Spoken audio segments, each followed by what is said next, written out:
कि सगुण ब्रह्म की उपासना करनी चाहिए या निर्गुण ब्रह्म की उपासना करनी चाहिए।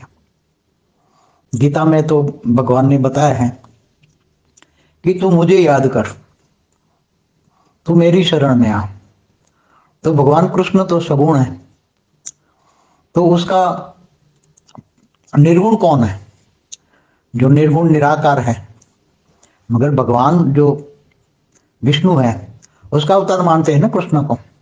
कृष्ण तो जो भक्ति मार्ग वाले, तो जो ज्ञानी है और जो भक्ति मार्ग वाले, उसमें बहुत डिफरेंस है।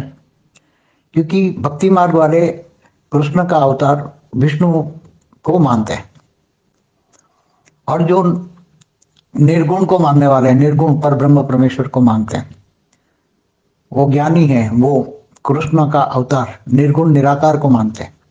ब्रह्म स्वरूप ब्रह्म है, श्री कृष्ण ब्रह्म है, ब्रह्म स्वरूप।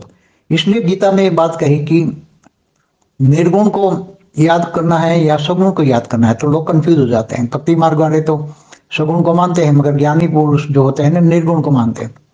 क्योंकि वो कह देते हैं कि कृष्ण को याद करने से ज्यादा निर्गुण निराकार को याद करो, कृष्ण को याद करने से ज्यादा पावर तुम्हें निर्गुण निराकार से मिलेगी। क्योंकि ये लोग निर्गुण निराकार को इसलिए मानते हैं कि सगुण जो ब्रह्म है, क्योंकि सगुण ब्रह्म साकार में आया हुआ ब्रह्म, तो ये तो जो राम और कृष्ण जितने भी अवतार हुए हैं, या तो जैसे विष्णु के 24 अवतार हुए हैं और शंकर के 28 अवतार हुए हैं, अलग अलग धरती पर जितने भी अवतार देखते हो, धरती पर जितने भी अवतार देखते हो, या तो ब्रह्मा विष्णु शंकर के या देवी देवताओं के अवतार होते हैं। तो ये लोग भक्ति मार्ग वाले सगुण की उपासना करते हैं। जैसे हनुमान जी है तो रुद्र अवतार है, तो शंकर का 11वां रुद्र अवतार है।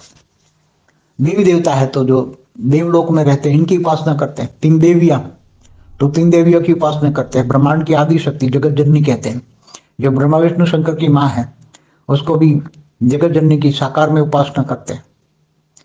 तो ये सब भक्ति मार्ग में साकार की उपासना करते हैं।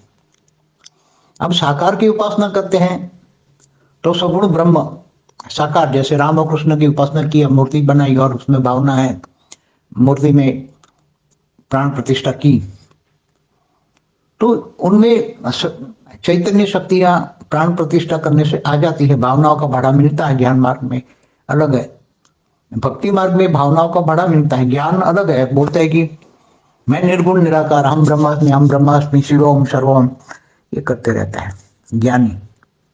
फिर वो पहाड़ों में जाके